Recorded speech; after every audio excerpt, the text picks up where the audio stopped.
Ladies and gentlemen, may I have your attention, please? Like and subscribe.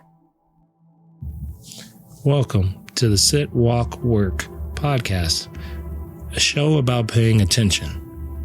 My name is Dominic and I'm your host.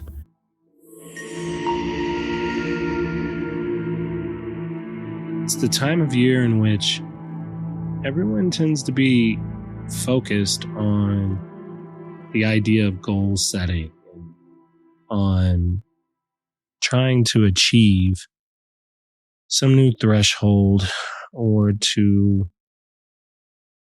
accomplish something they've never done before. And I am all for that. And I think it is important as human beings that we strive to grow and evolve, both mentally, physically, and spiritually, really in all facets of our life. And so this episode is about what I like to call the subtle side of goal setting. It's a lot of words. I got to figure out a better way to phrase it. But what I'm getting at ultimately is that beyond just the traditional methods of setting a SMART goal, writing it down, being very clear, making sure that you maybe bring in an accountability buddy, like those are the practical things that we've kind of, they've been drumbeat into us for a while. I think you can find any article online that'll tell you how to set goals for yourself and what methods to use. And yet we still quite regularly come up short on achieving the goals that we wanted to achieve. And that can feel very defeating. And so I would like to discuss the parts of goal setting that no one talks about. Like how to get back on track when you go off track. Because fun fact, I've set a lot of goals and I've accomplished a lot of them and none of them went the way I planned, because that's what life does. I think there's a saying, man plans and God laughs, right? Or something like that. Ultimately, whatever you plan is going to go to shit. Mike Tyson's quote, everybody's got a plan until they get punched in the face. It's probably true. Like we all do. We have the perfect plan because we see it as a pessimistic view to think about things not going well. But the reality is that's only thinking about things in what's the word I'm looking for? Narrow, maybe not whole, not complete. There we go. I like that. And so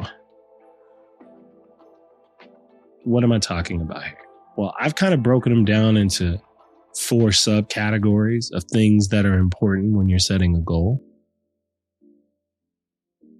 And so those are the ability to let go, have a beginner's mind, the idea of beginning again, and self-compassion. I think these are the things that will serve us to course correct when the goals don't go right. So here's an example. Say you decided that you wanted to lose weight. That's a common goal. It's a common goal around this time of year. And everything starts off fine. You're sticking to the meal plan. You're going to the gym. You're doing the things you said. You wrote it down. You vision boarded it out. You got an accountability partner. Got a couple weeks in. Things are going great. And then something derails you. Work, kids, life, I don't know. Any of the above, all of the above. In that moment when you're derailed, how do you react to it? Sometimes we can get in our head about it, start to judge ourselves, start to play what I call play a tape, start to play a tape that's familiar, maybe reminds us of how we failed this goal the last time, and look at us doing it again. The self-critic starts. And so that's where the self-compassion comes in, because you can replace the criticism with compassion for whatever derailed you.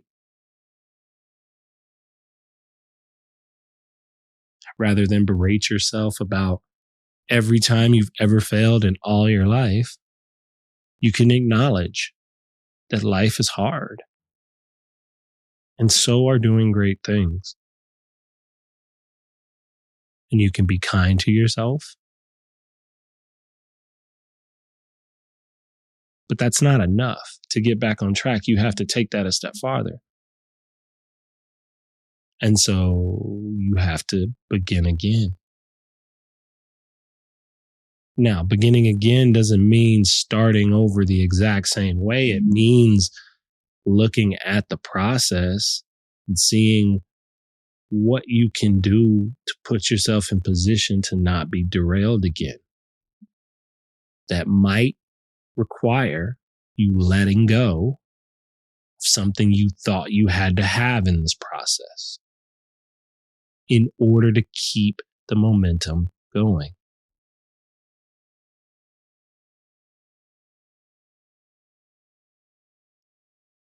And if you let go, you're going to need or want to at least have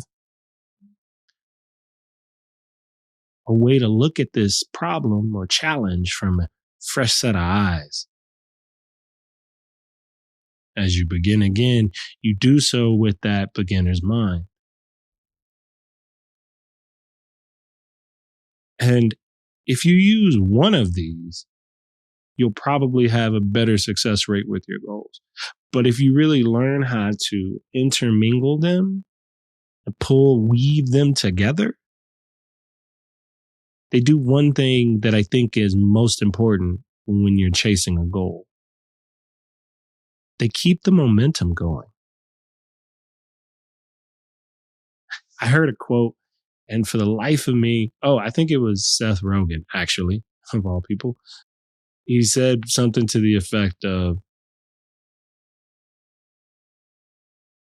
when he decided he wanted to be famous and become a director and become the person we all know him to be for the films he's put out in the world, he basically decided that he couldn't fail if he didn't quit. Like, he could just keep going if he could keep his momentum going long enough to pop. Now, here's the deal. It's probably not exactly how he said that. And to be honest, I am off script, so I don't know. But I promise you, if you Google it, you'll find the variation. I want you to understand my intent here. The momentum's important. Momentum is what will keep you pushing beyond what it is you thought you could do. And all that happens when you get derailed from a goal is that you got derailed. That's it. Doesn't mean you failed. It just means it didn't go the way you said it should. And remember that the way you said it should go, the idea you have of how it should be, is simply a thought pattern. Yeah, I'm going to let that one soak in, because it's thought like I want bubble gum. It's thought like I like a Coke right now. It's a thought like, man, I'd love a slice of pizza.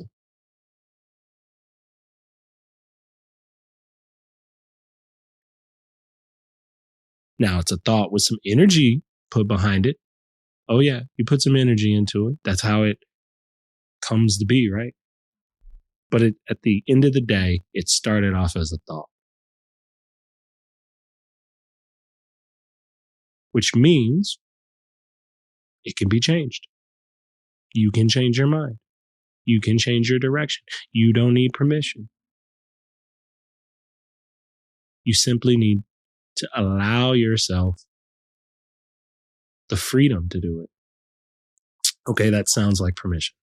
You just still don't need permission, but I think your brain thinks you need permission. So either way, permission granted.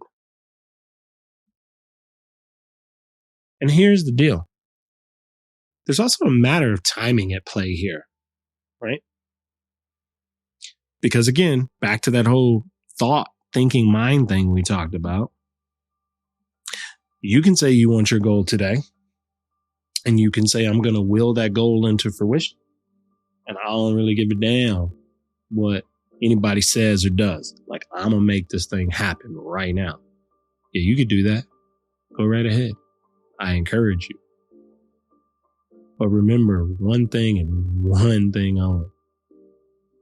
Life doesn't care what you want. It's not asking you for your opinion. It's going to do what life does. And it's not necessarily going to take you into consideration. And so the thing you thought you wanted when you wanted it, because you said you wanted it, might end up taking a year or 2 or 5. I don't know. How bad do you want it? Remember the rule, right? You can't lose if you don't quit. But there's a lot of people that will quit because it's hard, man. Yeah, I know. I imagine it's hard like the Big Bang creating the earth was hard.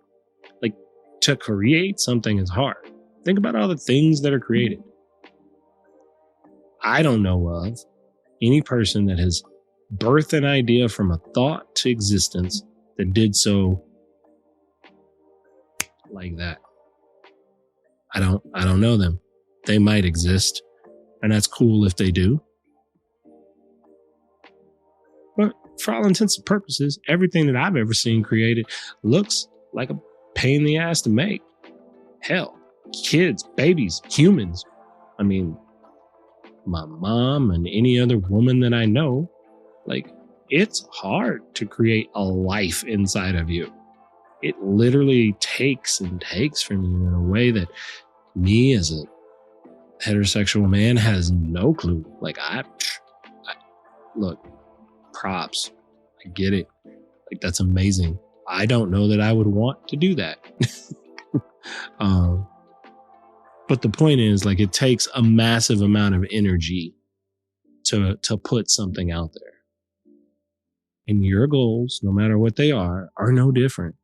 If they're small goals or if they're big goals, it's going to take work. Hell, I would argue it's probably going to take the same work. Like, it's not like the universe doesn't care. It's new.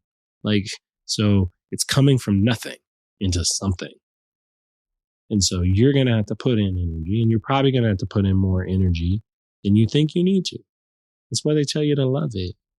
They being every self-help book I've ever read and every website I've ever looked at about this concept of goal setting.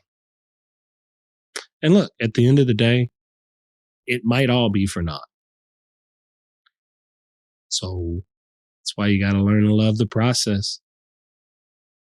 Please give yourself space to learn how to apply these subtleties to your process.